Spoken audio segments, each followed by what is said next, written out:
എല്ലാ കൂട്ടുകാർക്കും നല്ലൊരു ദിവസം ആശംസിച്ചുകൊണ്ട് നമുക്ക് നേരെ കിരണിന്റെയും കല്യാണിന്റെയും ഇന്നത്തെ നല്ലൊരു വിശേഷം കേട്ടാലോ.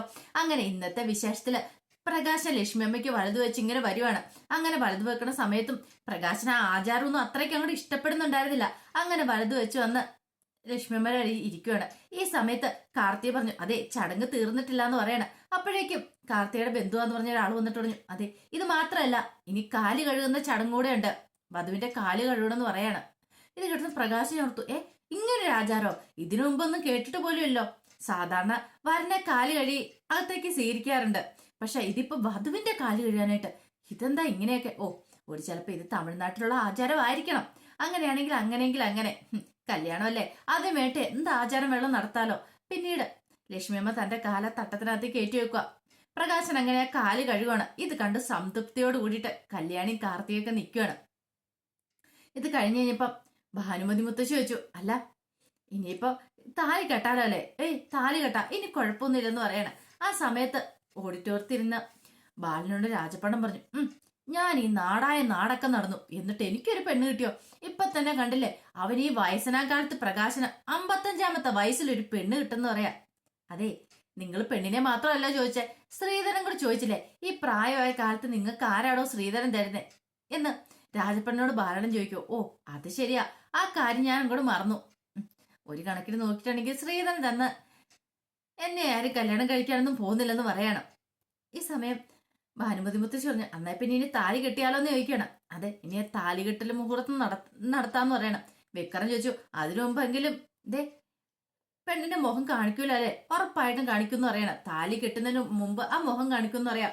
അങ്ങനെ പ്രകാശൻ എല്ലാവരുടെ നേരെയൊക്കെ നോക്കി സന്തോഷത്തോടു കൂടി താലി കയ്യിലേക്ക് എടുക്കുകയാണ്. കയ്യിലേക്ക് എടുത്തിട്ട് നേരെ ലക്ഷ്മിയമ്മയുടെ കഴുത്തിലേക്ക് കെട്ടാൻ കൊണ്ടില്ലുവാണ്. പെട്ടെന്നാണ് ലക്ഷ്മിയമ്മ ആ മുഖം മൂടി അങ്ങോട്ട് മാറ്റുന്നത്.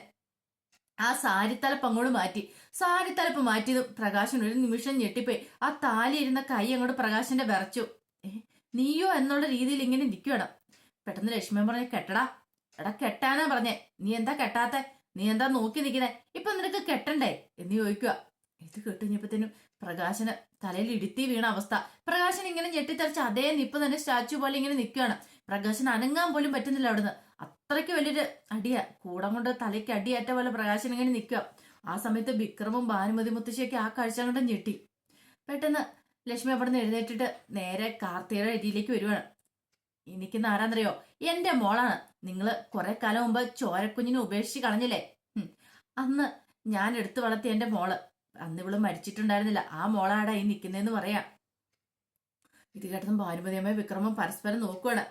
പ്രകാശൻ ഒന്നും മിണ്ടുന്നില്ല. പ്രകാശൻ മിണ്ടാനുള്ള ആവതില്ല, കാരണം ആ ഷോക്കിൽ നിന്ന് പ്രകാശൻ അതുവരെ മാറിയിട്ടുണ്ടായിരുന്നില്ല. ഈ സമയത്ത് ലക്ഷ്മിയമ്മ പറഞ്ഞു, താൻ എന്താ വിചാരിച്ചെന്ന് ചോദിക്കണം. അപ്പോഴേക്കും ഇപ്പുറം ദീപ തന്നെ മുഖം മൂടി അങ്ങോട്ട് മാറ്റുകയാണ്. മുഖത്തെ ആ സാരിത്തലപ്പ് ദീപേനെ അവിടെ കണ്ടു കഴിഞ്ഞപ്പോഴത്തേനും പ്രകാശന് തൃപ്തിയായി. ദീപ പറഞ്ഞു, രണ്ട് ഭാര്യമാർ അപ്പുറം ഇപ്പുറം ഉണ്ട്, ആരുടെയും കഴുത്തിൽ ഒരാളുടെ കഴുത്തിൽ നീ താലി ആർത്തടാ. അന്ന് നീ ചെയ്ത ക്രൂരതകളൊക്കെ ഇപ്പോഴും എനിക്ക് മറക്കാൻ പറ്റുന്ന കാര്യമല്ലെന്ന് പറയണം. ലക്ഷ്മിയമ്മ പറഞ്ഞു, അന്നേ നിനക്കിട്ട് ഞാൻ ഓങ്ങി വെച്ചിരുന്ന, പക്ഷെ ഇത്ര കാലം എനിക്ക് കാത്തിരിക്കേണ്ടി വന്നു, എന്നാലും അവസാനം ഞാൻ വിജയം നേടിയെന്ന് പറയാം. ലക്ഷ്മിയമ്മ പറഞ്ഞു, നിനക്കറിയാലോ നീ എന്തൊക്കെയാ ചെയ്തു കൂട്ടിയെന്ന് പ്രകാശ. ഈ ഒരു നിമിഷത്തിന് വേണ്ടിയിട്ട് നിന്റെ മുന്നേ വന്ന് നിൽക്കാനായിട്ട് ഞാൻ എത്രമാത്രം കൊതിച്ചിട്ടുണ്ടെന്നറിയാം. എന്നെയൊക്കെ വെല്ലുവിളിച്ചിട്ട് നീ അങ്ങനെ മൂന്നാമതൊരുത്തിയുടെ കഴുത്തിൽ താലിയാർത്താൻ നീ വിചാരിച്ചില്ലേ, അതിന് സ്വപ്നങ്ങളിൽ മാത്രം പ്രകാശ, ഒരിക്കലും നടക്കാൻ പോകുന്നില്ലെന്ന് പറയണം.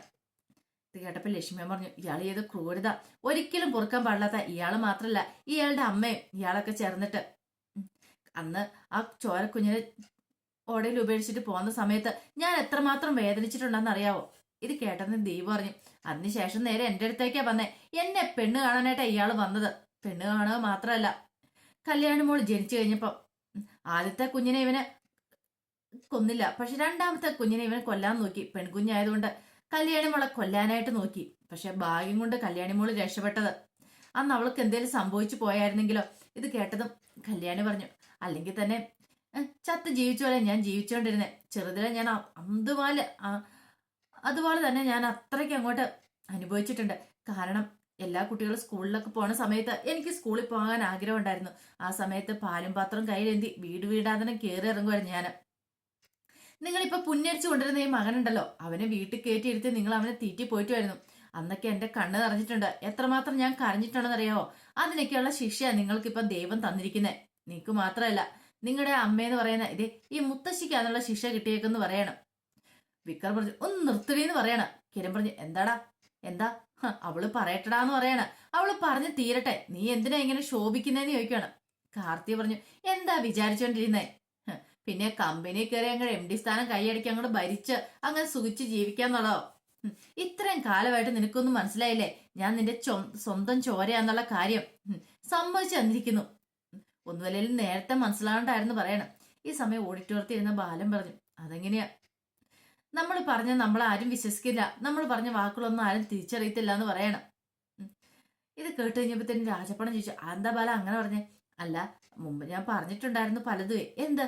അല്ല, ഇങ്ങനെയുള്ള കാര്യങ്ങളൊക്കെ ചിലപ്പം പലതും സംഭവിക്കുന്നേ.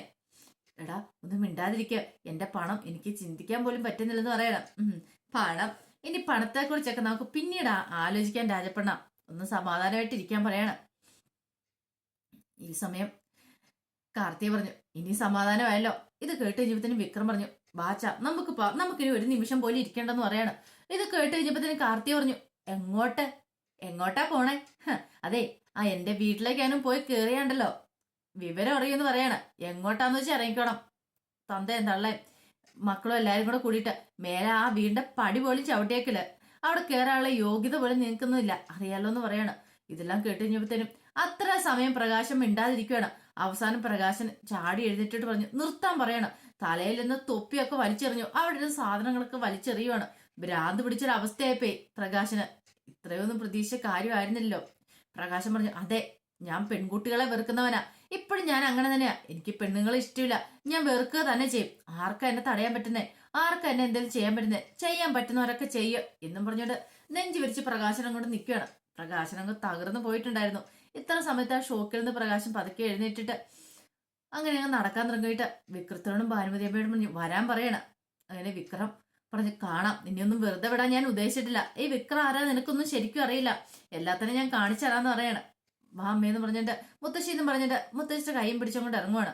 ഈ സമയം മുത്തശ്ശി അവിടെ നിന്ന് പ്രാഗുവാണ്. നീയൊക്കെ മുടിഞ്ഞു പോകത്തുള്ളൂ, നീ ഒന്നും ഒരു കാലത്തും ഗതി പിടിക്കില്ലെന്ന്. ഇത് കേട്ടൻ ദീ പറഞ്ഞു, നിങ്ങൾ അങ്ങനെ പ്രാഗം തോറും നിങ്ങൾക്ക് തന്നെയായിരിക്കും അത് തിരിച്ചു കിട്ടുന്നത്, അറിയാലോ. നിങ്ങളുടെ തലയെ തന്നെയായിരിക്കും ഇടുത്തി പോലെ വീഴുന്നത്. അതുകൊണ്ടാണല്ലോ ഇത്ര നാളത്തിന് ശേഷം വീണ്ടും നിങ്ങളുടെ തലയിലേക്ക് ഇടുത്തി വീണത്. മുടിഞ്ഞു പോണെന്ന് നിങ്ങൾ പ്രാഗുന്നതനുസരിച്ച് നിങ്ങളും നിങ്ങളുടെ മകനോടും മുടിഞ്ഞു പോയിക്കൊണ്ടിരിക്കണേ, അല്ലാതെ ഞങ്ങൾ ആരും അല്ലെന്ന് പറയണം. ഭാനുമതി മുത്തശ്ശി എന്റെ ദേവിയെ എന്നൊക്കെ പറഞ്ഞു നെഞ്ചത്തടിച്ച് നിലവിളിച്ച് അങ്ങനെ അങ്ങോട്ട് കതിർമണ്ഡപത്തിൽ നാണം കെട്ട് ഇറങ്ങുവാണ്. എന്തേലും ചെയ്യാൻ പറ്റുമോ? ഒന്നും ചെയ്യാൻ പറ്റില്ല, അനുഭവിച്ചല്ലേ മതിയാവത്തുള്ളൂ. ആ സമയം പ്രകാശം ഭ്രാന്ത് പിടിച്ചോലെ പുറത്തേക്ക് പോകണം. രാജപ്പണം പറഞ്ഞു, ആണ്ടെ എന്റെ പണം പോകുന്നു പറയണ. ഇത് കേട്ടൻ ബാലനം പറഞ്ഞു, പണം ഇനിയിപ്പം 18 ലക്ഷം രൂപ പോയെന്ന് എന്നെ കൂട്ടിയാൽ മതി. എന്റെ ഈശ്വരന്മാരെ, എന്നാ എനിക്ക് എന്ത് ചെയ്യോ എന്നോർത്തിരിക്കുകയാണ്. ഈ സമയം ഭയങ്കര അഹങ്കാരത്തോടു കൂടി പ്രകാശം പുറത്തേക്ക് പോയിട്ട് പ്രകാശൻ ആ കാറിന്റെ അടുത്ത് എത്തിയപ്പോഴത്തേനും കുഴഞ്ഞു വീഴുവാണ്. അത്രേ സമയം ഉണ്ടായിരുന്ന പ്രകാശന് ധൈര്യമൊക്കെ ഒരു നിമിഷം ചോർന്നുപോയി. പ്രകാശന് പെട്ടെന്ന് അങ്ങനെ ചങ്കിടിപ്പ് കൂടി പ്രകാശൻ താഴേക്ക് വീണു. പ്രകാശന് വീണ്ടും അടുത്ത അറ്റാക്ക്. ഈ കാഴ്ച കണ്ടത് വിക്രവും ഭാനുമതി മുത്തശ്ശിക്ക് ഓടി വരുവാണ്.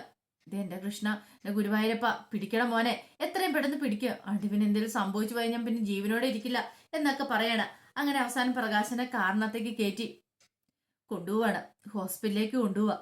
ഈ സമയം കിരണിനും കല്യാണിക്കും എല്ലാവർക്കും സന്തോഷമായി. കാർത്തി വന്ന് കല്യാണിയെ കെട്ടിപ്പിടിക്കുകയാണ്. ദീപയെ ലക്ഷ്മിയും കൂടെ കെട്ടിപ്പിടിച്ചിട്ട് പറഞ്ഞു, അങ്ങനെ നമ്മളെല്ലാവരും കാത്തിരുന്ന ആ ഒരു നിമിഷം വന്നെത്തിയില്ലേ, അങ്ങനെ അവന്റെ പതനമായില്ലെന്ന് ചോദിക്കുകയാണ്. അതെ, പ്രകാശൻ എന്ന ചാപ്റ്റർ ഇവിടെ അവസാനിച്ചു, ഇനി അവൻ തലപൊക്കില്ല എന്ന് പറയണം.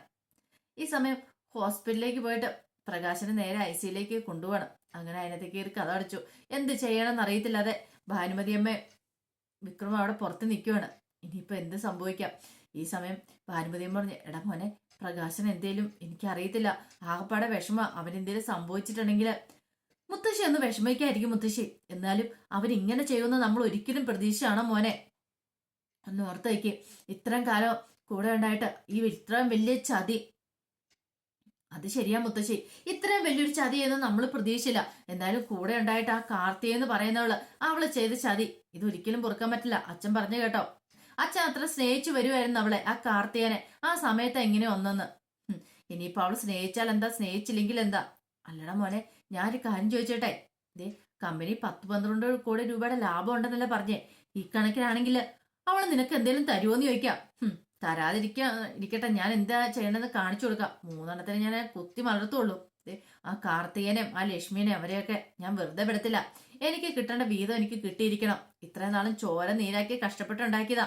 അത് പോകുകയെന്ന് പറഞ്ഞാൽ എനിക്ക് സഹിക്കാൻ പറ്റില്ല എന്ന് പറയണം. അത് കേട്ടപ്പോൾ ഭാനുമതി മുത്തശ്ശി പറഞ്ഞു, തന്നില്ലെങ്കിലോ? തന്നില്ലെങ്കിൽ എനിക്കറിയാം എന്ത് ചെയ്യണമെന്ന്. ആ പണം കിട്ടിക്കഴിഞ്ഞിട്ടുള്ള ആദ്യം ഞാൻ എന്താ ചെയ്യാൻ പോകുന്നറിയാവോ? ദേ, ഇവിടെ എല്ലാത്തിനും ഞാൻ അങ്ങോട്ട് ഇല്ലാതാക്കും. അതിനുള്ള വഴി ഞാൻ കണ്ടിട്ടുണ്ട്. ആ പണം വെച്ച് തന്നെ കളിക്കുമെന്ന് പറയണം. അവൾ എന്താ പറഞ്ഞ കാർത്തിക ഓട്ടുകളത്തി വെച്ച, ഇനി ഞാനും എൻ്റെ അമ്മയൊക്കെയാണ് ഹണിമൂൺ, നീയൊക്കെ ഹണിമൂൺ പോകാൻ ഉദ്ദേശിച്ച സ്ഥലത്തെ കൂടെ എല്ലാം പോണേന്ന്.